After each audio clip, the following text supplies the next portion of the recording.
Bonjour à toutes et à tous, bienvenue sur le plateau officiel du Siam TV à l'occasion de la 16e édition du Salon international de l'agriculture au Maroc, organisé sous le haut patronage de Sa Majesté le Roi Mohamed VI, que Dieu l'assiste. Nous recevons sur le plateau Monsieur le ministre de l'Agriculture, de la Pêche maritime, du Développement rural et des eaux et des forêts, Monsieur Mohamed Sadiqi. Bonjour. Bonjour, merci de votre réception. Alors le Maroc a une longue histoire de tradition ancrée justement autour du secteur agricole. Manifestement, elle se traduit par cette 16e édition du Salon qui rassemble l'ensemble des acteurs du secteur, mais notamment 70 pays, dont le pays à l'honneur, l'Espagne. Comment percevez-vous cette édition aujourd'hui ? Merci encore une fois de me recevoir. Effectivement, l'agriculture et l'alimentation font partie de la culture du Maroc. Nous avons un secteur qui fait travailler plus de 40% de la population, d'emplois qui fournit 40% de l'emploi au niveau national. 80% de la population rurale vit sur l'agriculture. Et évidemment, une agriculture qui est la base de la souveraineté alimentaire de notre pays. Ce secteur a bénéficié d'une attention toute particulière de Sa Majesté le Roi, que Dieu l'assiste. En lançant le plan Maroc vert, il a impulsé une vision nouvelle de long terme pour le secteur agricole, pour justement asseoir les bases de la sécurité alimentaire, de la souveraineté alimentaire. Et donc, plan Maroc vert est venu à son terme en 2020. Aujourd'hui, nous avons une nouvelle stratégie basée sur les sorties du plan Maroc vert, aussi bien les côtés donc résultats très positifs, mais également les challenges qui sont apparus. Et donc cette stratégie Génération Green traite ces défis aujourd'hui, valorise les sorties positives pour donc l'horizon 2030, afin de faire du secteur agricole un moteur de l'économie donc du pays, en reposant sur deux fondamentaux et deux principes essentiels. D'abord, la priorité à l'élément humain et en mettant le développement humain au cœur de l'équation de développement et de l'action. Deuxièmement, le deuxième fondement, c'est de travailler pour asseoir les bases d'une agriculture éco-efficiente. Donc l'intégration des chaînes de valeur, plus la solution de l'équation, de faire plus en termes de production avec beaucoup moins en termes de ressources, notamment la ressource sol et la ressource eau. Alors, la mise en œuvre de cette stratégie qui a commencé en 2021 repose sur trois dimensions. Dimension territoriale, à travers des plans agricoles régionaux, la dimension filière à travers les contrats-programmes avec les professionnels et avec les fédérations interprofessionnelles, et puis la dimension thématique qui aborde les grands chantiers thématiques importants, tels que la question de l'eau et de l'irrigation, la question d'organisation des chaînes de valeur et notamment de la commercialisation, et puis la question également du sol, la question également des jeunes et de l'humain en termes donc de durabilité, qui seront les agriculteurs de demain, etc. Donc des thématiques transverses.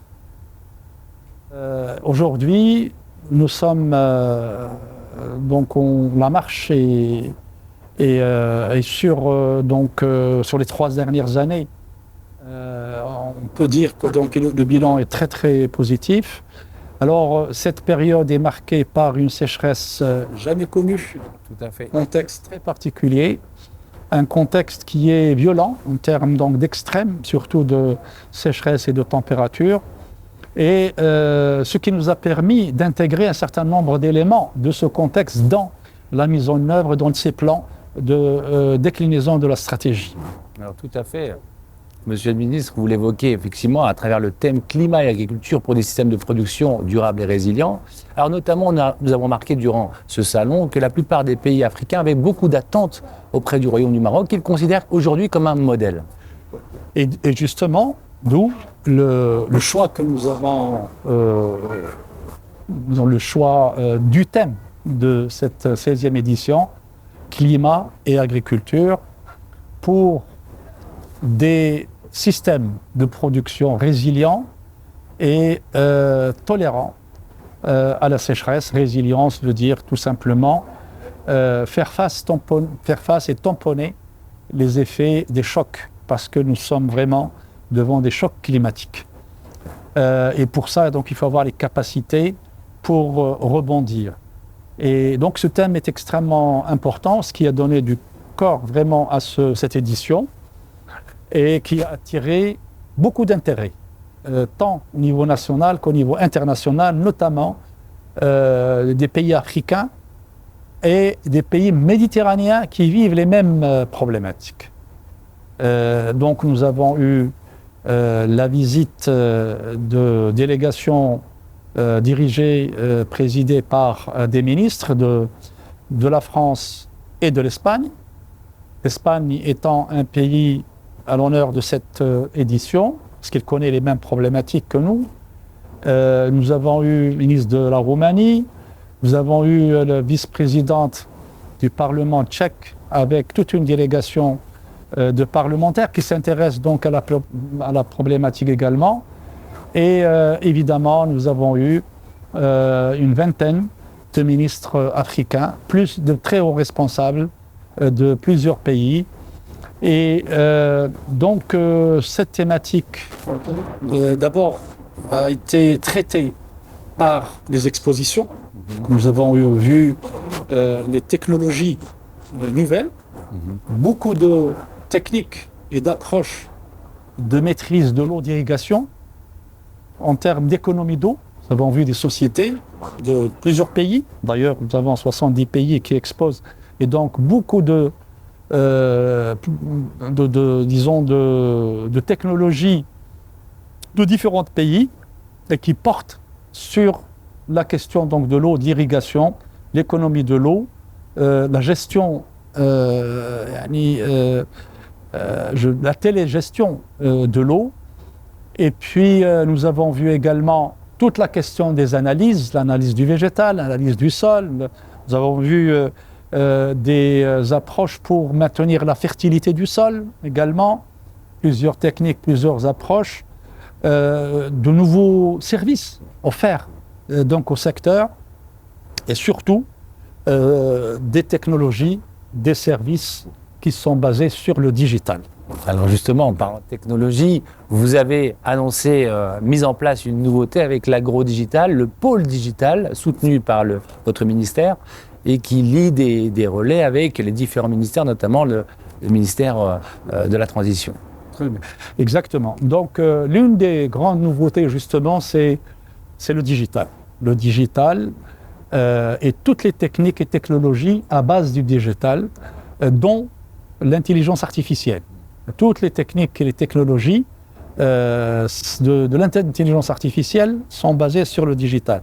Et cette édition porte justement sur l'intelligence artificielle dans le secteur agricole. Nous avons vu donc différents types de robotique. Nous avons vu les drones aujourd'hui qui offrent des techniques culturelles très intéressantes, notamment la fertilisation, l'épandage des engrais foliaires, le traitement contre les maladies foliaires.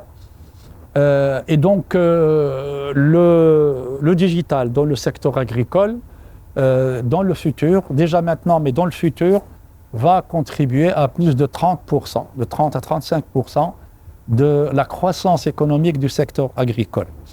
Et donc notre pays se doit de se mettre donc à jour par rapport aux approches et aux techniques, technologies à base du digital. C'est pour ça que nous avons lancé le pôle digital pour organiser toutes les interventions dans le secteur par rapport donc, au digital pour offrir un cadre d'orientation globale et pour éviter la dispersion, parce que le secteur agricole est un système.